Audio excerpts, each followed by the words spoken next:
호주로 이사한 지 17년이 흘렀지만 아직도 저는 어찌할 바를 모를 때가 종종 있습니다.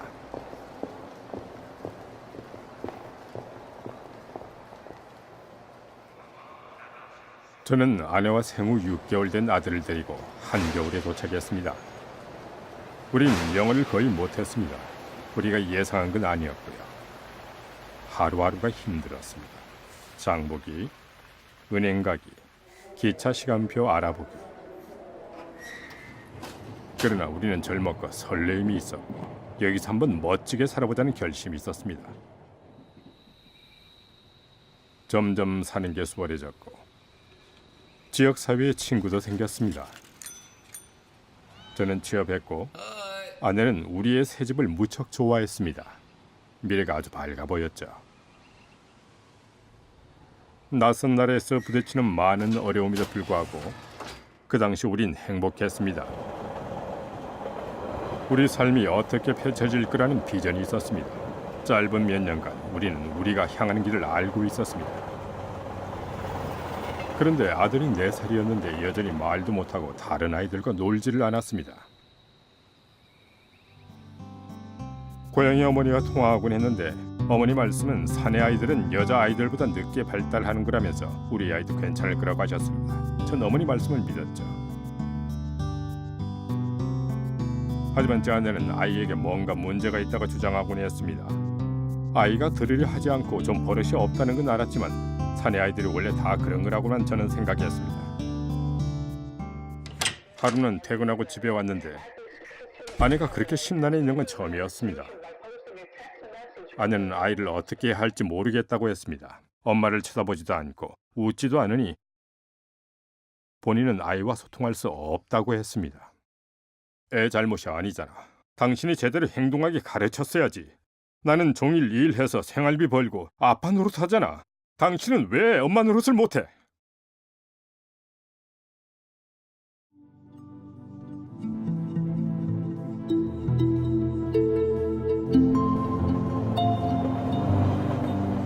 그날 제가 어떻게 그런 모진 말을 할 수 있었는지. 아들이 입학할 때가 되자 저는 학교에 가면 문제가 해결될 거라고 생각했습니다. 입학한 지 얼마 안 되어 선생님이 제 아이의 사교성과 의사소통에 문제가 있다고 했습니다. 그때 들었던 생각이 기억납니다. 나도 그래요. 나도 영어조차 제대로 못하는 초짜배기 호주인이라고요. 그런데 그때 선생님이 자폐증을 언급했습니다. 심장이 멎는 것 같았죠. 자폐증이 뭔지 몰랐지만 심각하게 들렸습니다. 선생님은 아이를 의사에게 데려가려고 제안했습니다. 진단을 일찍 받을수록 최선이라고 하셨죠. 그러면 우리가 아이의 행동을 이해할 수 있고 아이를 도울 계획을 세울 수 있을 거라고 하셨습니다. 의사는 자폐증이 일종의 발달장애라고 했습니다. 그것이 아이가 타인이나 환경과 관계 맺는 방식에 영향을 미칩니다. 의사가 자폐증을 가진 사람이 호주에 20만 명이 넘는다고 했을 때 믿을 수가 없었습니다. 100명당 1명꼴이니까요. 의사는 우리 아이가 일생 자폐증을 안고 살아갈 거라고 했습니다. 갑자기 우리는 다시 앞날이 막막했습니다. 저는 어디로 가야 할지 혹은 무엇을 해야 할지 몰랐습니다. 두려웠죠. 저는 필사적으로 아들을 돕고 싶었지만 방법을 몰랐습니다. 가족의 미래에 대해 장밋빛 비전은 사라졌습니다.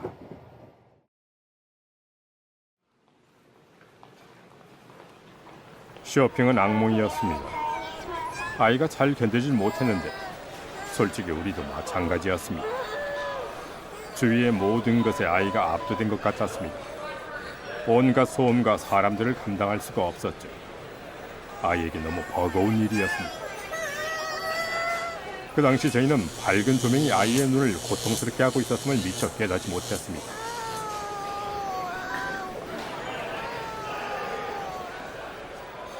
또 힘든 일은 아이가 몇 가지 음식 외에는 도무지 먹질 않는 것이었습니다.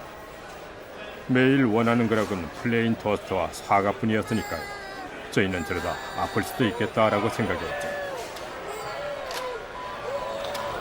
계산대에 서는 게 두려웠습니다.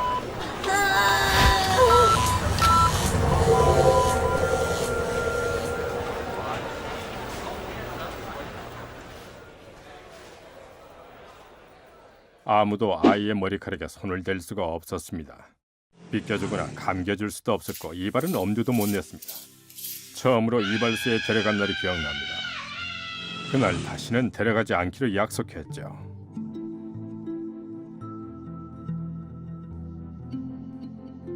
아이가 잠잘 때 아내가 머리를 살살 벗겨주곤 했습니다.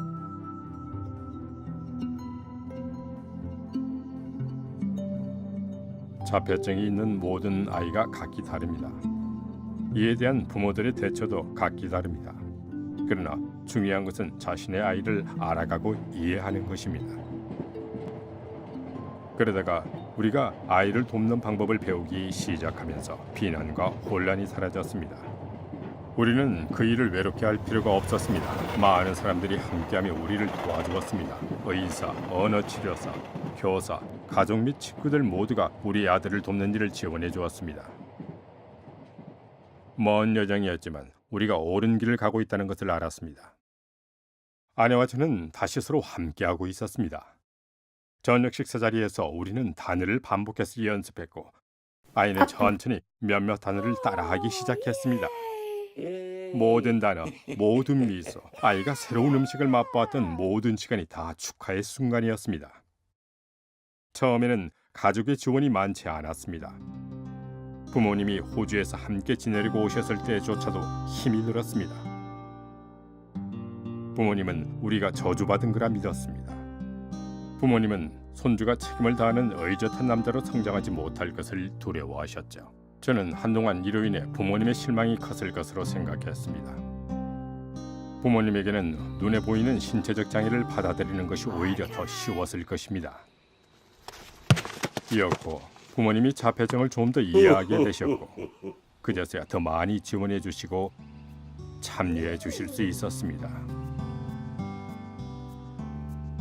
제 어머니는 손주를 복덩이라고 부르십니다. 선생님 중 놀라운 분이 계셨습니다. 그 선생님은 우리 아이의 주된 관심사가 축구라는 것을 알고 그것을 이용해서 아이를 모든 일에 참여시켰습니다. 수학, 과학, 읽기 등 주제가 무엇이든 축구로 설명할 수 있었습니다. 12살 무렵 제 아들은 모든 월드컵 선수들의 이름과 평균 실력을 말할 수 있었습니다. 자폐증이 있는 아이들은 자신만의 세계에 있는 것처럼 보입니다. 제 아이는 괴념치 않아 보였지만 제 아이가 영원히 혼자라는 생각이 저에게서 떠나질 않았습니다.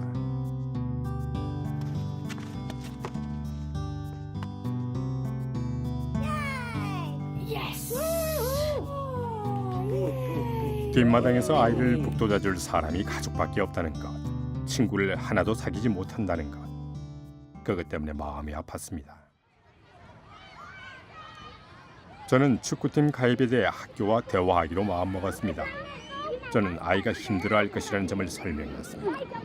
제 아들은 다른 아이들과 축구를 하려고 노력했지만 어떻게 시작하고 무슨 말을 하고 뭘 해야 할지 모르는 것 같았습니다. 그러나 저는 이것이 아들에게 필요한 사회성을 길러주는 최선의 길이라고 느꼈습니다.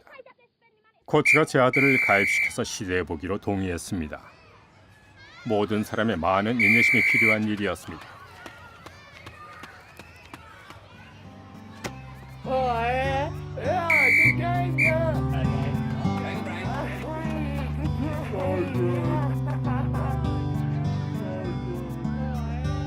하지만 그만한 가치가 있었습니다.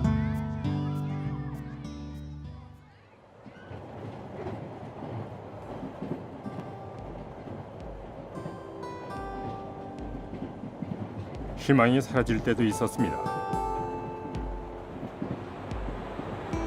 그러나 인정하고 배우면서 다시 희망을 찾았습니다.